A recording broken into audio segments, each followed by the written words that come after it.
हे there. तो बहुत दिन बाद आज डेली क्वेश्चन डाल रहे हैं। कोशिश करूंगा वो क्वेश्चंस भी धीरे धीरे करके सारे डाल दूं। बट यप, आज काफ़ी दिनों बाद डेली क्वेश्चन आ रहा है। और द गुड न्यूज़ इज ये उन्हीं टॉपिक्स में से है जो मैं भी कर रहा हूँ। तो मुझे काफ़ी इजी पड़ गया है क्वेश्चन बनाना। तो चलिए आज का क्वेश्चन देखते हैं, सॉल्व कैसे होगा वो देखते हैं। और देखा, आज मैंने अरेंजमेंट थोड़ी सी चेंज की है स्क्रीन की। मतलब मुझे ऐसा लग रहा था कि शायद मैं समझाऊंगा ना तो उस तरफ कोड कवर हो जाएगा, इसलिए मैंने स्क्रीन का अरेंजमेंट थोड़ा सा चेंज कर दिया है। तो चलिए शुरू करते हैं। हाँ भाई, तो हमारा क्वेश्चन है आज का कॉम्बिनेशन सम प्रॉब्लम। क्या है कॉम्बिनेशन सम प्रॉब्लम? क्या कहता है हमारा प्रॉब्लम? हमारा प्रॉब्लम कहता है कि हम आपको देंगे एक एरे। ठीक है भाई, हम एरे ले लेंगे। इस एरे का नाम होगा कैंडिडेट्स। तो यानी इस एरे में जो भी नंबर्स रहेंगे वो सारे कैंडिडेट्स होंगे। किस चीज के लिए कैंडिडेट्स होंगे? इस चीज के लिए कैंडिडेट्स होंगे कि इन कैंडिडेट्स का मैं सम चूज करूंगा, और जब मैं सही कॉम्बिनेशन ऑफ कैंडिडेट्स चूज कर लूंगा तो उनका सम टारगेट के बराबर होगा। क्लियर? क्लियर। अब इसमें एक इंटरेस्टिंग चीज ये है कि यहाँ पे हमारे एलिमेंट्स रिपीट हो रहे हैं। तो ऐसा हो सकता है कि हम सेम कॉम्बिनेशन दो बार उठा लें। इससे पहले जो कॉम्बिनेशन सम प्रॉब्लम है उसमें क्या था, हमको सारे यूनिक एलिमेंट्स दिए होते थे। वहां पे हमको ये टेंशन ही नहीं लेनी होती थी कि हम एक एलिमेंट दो बार उठा लें। प्रॉब्लम काफी इजी हो जाती थी हमारे लिए। तो हमको कॉम्बिनेशन सम प्रॉब्लम में थोड़ा सा चेंज करना पड़ेगा ताकि हम इस प्रॉब्लम को भी बना सकें। ठीक है। अब एलिमेंट्स उठाएंगे कैसे? अच्छा क्वेश्चन है। तो यहां पे हम आते हैं बेसिक ऑफ बैक ट्रैकिंग पे। बैक ट्रैकिंग बोले हैं, ये क्या होता है करके बता देता हूँ। Simple, actually it's a very very interesting and very simple concept. Back tracking का शायद ये मेरा चैनल पे पहला वीडियो होने वाला है। But I will ensure you अच्छे से बताऊंगा। ठीक है। ओके। तो एग्जाम्पल ले लेते हैं। ये एग्जाम्पल ले लें, ये एग्जाम्पल ले लेते हैं। 10, 1, 2, 7, 6, 1 एंड 5। बैक ट्रैकिंग कुछ इस तरीके से होगी। इम्प्लीमेंटेशन पे बाद में चलेंगे, अभी आप बस ये देखिए कि होगा कैसे। ठीक है। बैक ट्रैकिंग कुछ कुछ रिकर्जन जैसे होती है। इनपुट आउटपुट मेथड होता है बट थोड़ा सा डिफरेंट होता है। इनपुट आउटपुट के अलावा हम ना इसमें पीछे भी आते हैं। आउटपुट चेंज तभी करते हैं जब हमारी कोई कंडीशन सही से नहीं होती है। तो हमको ये पता है कि हमारे पास ये क्या है, कैंडिडेट एरे। क्या है? Candidate array.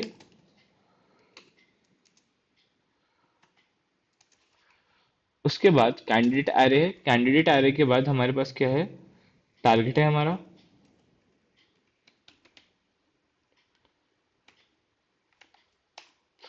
और टारगेट के बाद है आंसर एरे, कि जो भी कॉम्बिनेशन हम अभी चूज कर रहे होंगे। तो ऐसा कोई भी कॉम्बिनेशन अगर हमें मिला, एक्चुअली आंसर को बाद में लिख देते हैं, अभी हम ले लेते हैं करेंट। ठीक है। और यहां पे ऊपर कहीं पे बना लेते हैं answer array. Answer array will be an array of arrays, तो इसके अंदर हमारे जो भी कॉम्बिनेशंस होंगे हम उनको लिखेंगे। Cool cool. तो चलिए, हमारे पास ये है क्या, कैंडिडेट एरे, जिसके एलिमेंट्स का हमें ऐसा सम ढूंढना है कि उनका ऐसा कॉम्बिनेशन ढूंढना है जिनका सम टारगेट के बराबर आ जाए। ठीक है, बिल्कुल कर सकते हैं।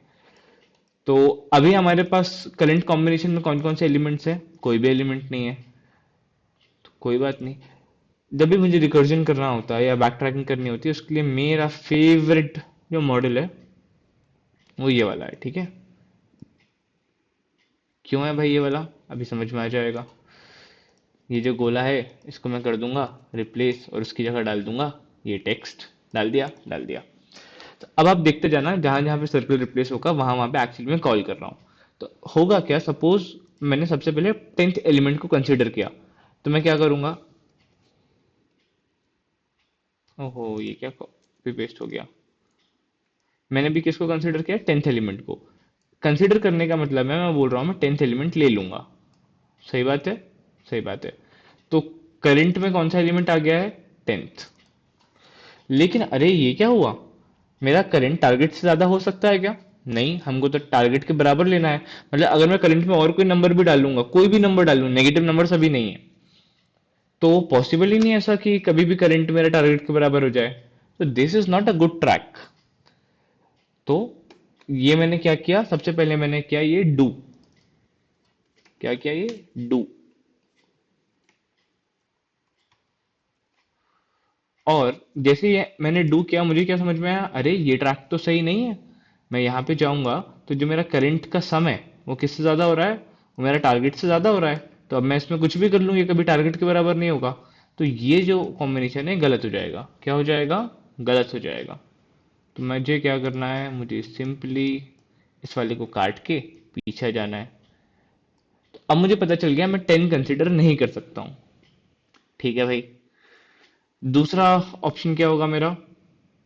दूसरा ऑप्शन होगा 1 को कंसीडर करना। ठीक है, 1 को कंसीडर कर लेते हैं। तो ये कॉपी किया, इसको हटाया, यहां पे मैंने ऐसे सारे कंसीडर होंगे एक एक करके। ठीक है, अभी मैंने 1 को कंसीडर किया। ठीक है,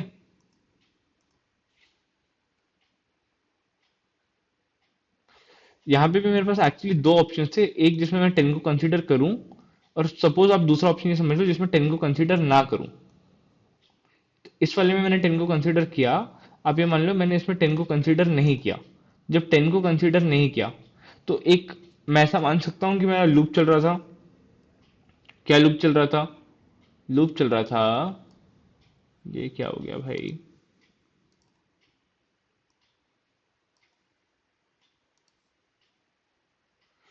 आई जो था मेरा यहाँ पे था। ठीक है,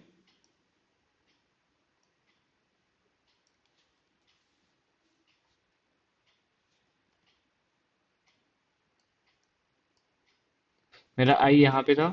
तो पहले मैंने 10 को कंसीडर किया। किसको कंसीडर किया? 10 को कंसीडर किया।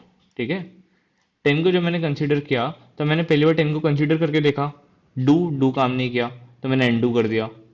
फिर मैं आई को आगे मूव कर दूंगा। अभी मैंने यहाँ पे क्या है, 10 को अनडू किया अभी मैंने यहाँ पे। ठीक है, क्या किया है? अनडू किया मैंने यहाँ पे।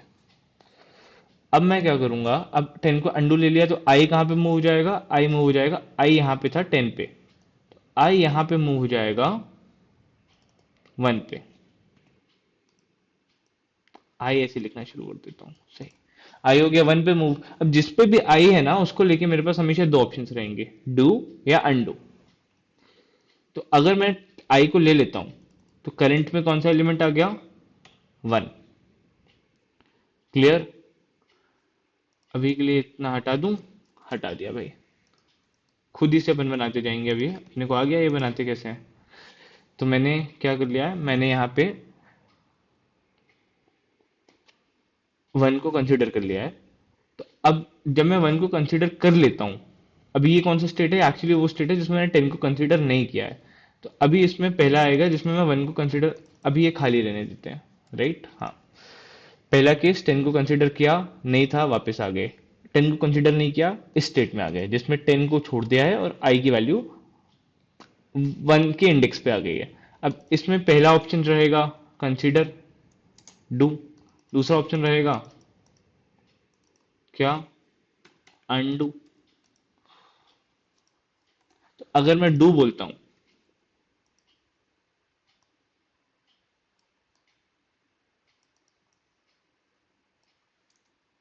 अगर मैं डू बोलता हूं, तो करंट में क्या जाएगा? 1। क्या करंट का सम अभी भी टारगेट से कम है? बिल्कुल है। तो क्या मैं और एलिमेंट्स कंसीडर कर सकता हूं? कर सकता हूं। अंडू में क्या हो जाएगा? अंडू में आई एक और मूव कर जाएगा, वैसे डू में भी आई आगे मूव कर जाएगा, और अंडू में भी आई आगे मूव कर जाएगा। बस ये रहेगा कि करंट में आई को, मतलब आई जहां पे था उसको मैं कंसीडर नहीं करूंगा। तो ये मैंने 10 भी कंसीडर नहीं किया है, 1 भी कंसीडर नहीं किया है। You are getting how it's going. तो अंडू तब तक नहीं करना है जब तक डू में काम हो रहा हो। तो इसको अभी के लिए गायब कर देते हैं। ठीक है, ये अपन बाद में करेंगे। इसका फ्लो हमेशा रहेगा कि पहले डू करो, जब तक डू से वापस ना आना हो तब तक अंडू मत करो। डू किया, एक्सप्लोर किया कि भाई ये तो करंट टारगेट से ज्यादा हो गया, तो वापस आ गए, फिर अंडू साइड पे गए। ठीक है, समझे? यहाँ पे भी अपन डू साइड पे गए, देखो अपन ने वन ऐड कर लिया, क्या और ऐड करने की पॉसिबिलिटी है? बिल्कुल है। तो अगला एलिमेंट क्या है? टू। हमने बोला ठीक है भाई, टू भी ऐड कर लेंगे,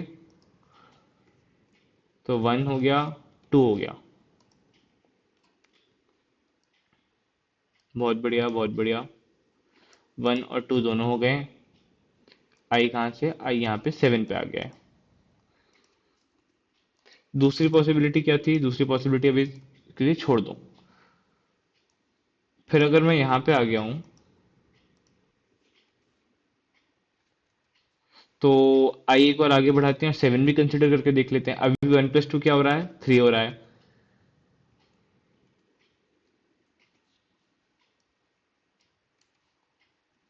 यहाँ पे वन प्लस टू और प्लस सेवन कितना हो जाएगा?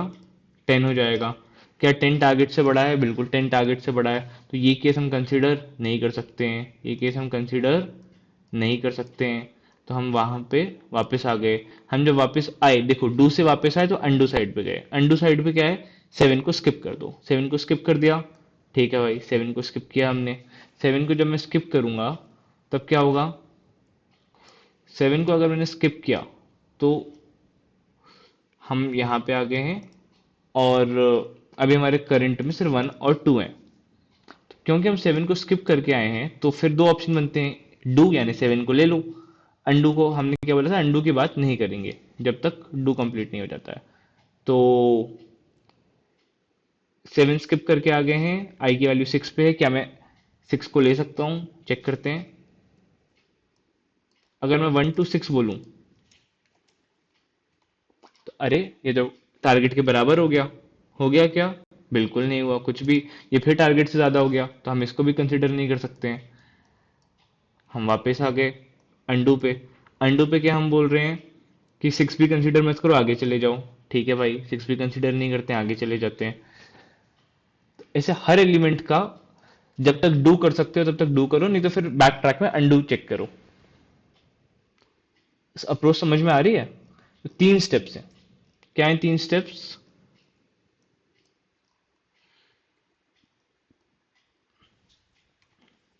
Step number one,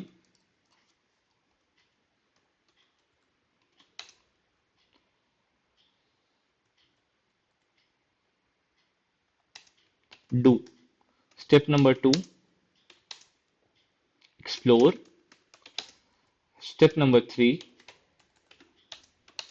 undo.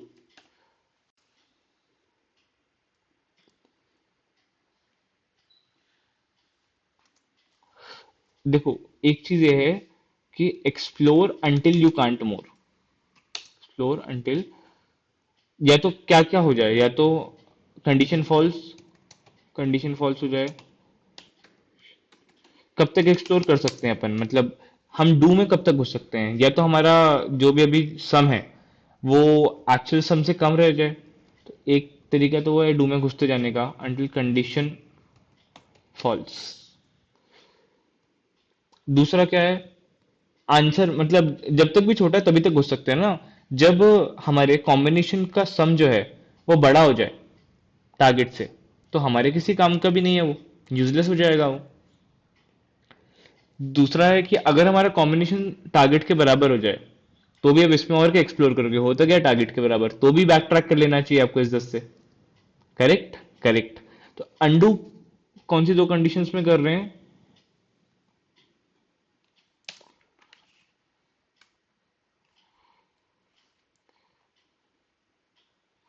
Actually undo करने का फॉल्स का मीनिंग यहाँ पे लिख देते हैं। फॉल्स कौन सी दो कंडीशंस में कर रहे हैं? फॉल्स हम कर रहे हैं, false is if.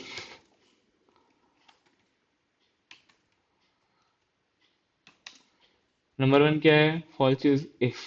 What is condition number one? Condition number one is if combination sum, if combination some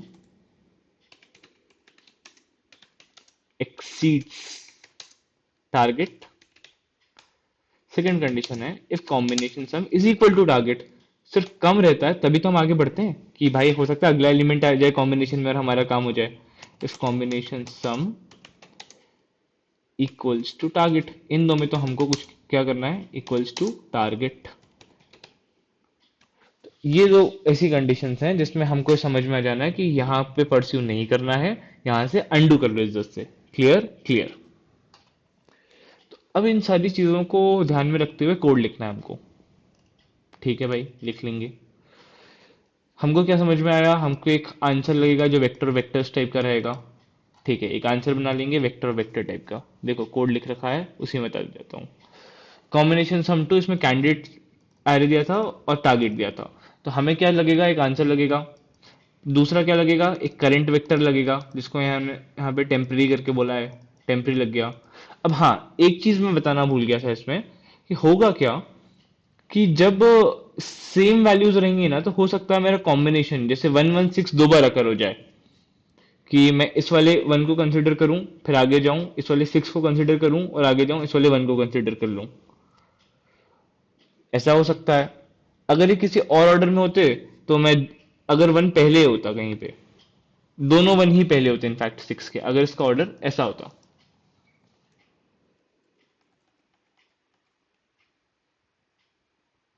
in fact अगर इसमें 116 की जगह एक टू और डाल दो तो हो जाएगा मेरा काम। यस, जो एग्जाम्पल मैं इलस्ट्रेट करना चाह रहा हूँ, अगर ऐसा होगा कि मैं टू टू सिक्स होगा, तो सबसे पहले ये टू लेगा वो, और ये टू लेने के बाद अगर सब इन दोनों को ड्रॉप करते हुए यहाँ पे आ गया, तो टू सिक्स एक कॉम्बिनेशन बन गया।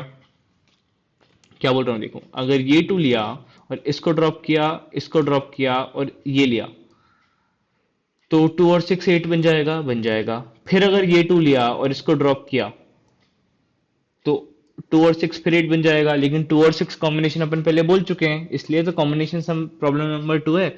इस प्रॉब्लम को कैसे बाईपास करूं, इस प्रॉब्लम को बाईपास करने के लिए जो मेथड हम यूज कर रहे हैं वो ये है कि हम एरे को सॉर्ट कर लें। ठीक है, उससे कैसे प्रॉब्लम सॉल्व होगी हमारी, मैं बताता हूं। अगर हमने अपना एरे सॉर्ट कर लिया, इसको सॉर्ट कर लिया, तो क्या बन जाएगा, इसको सॉर्ट कर लिया,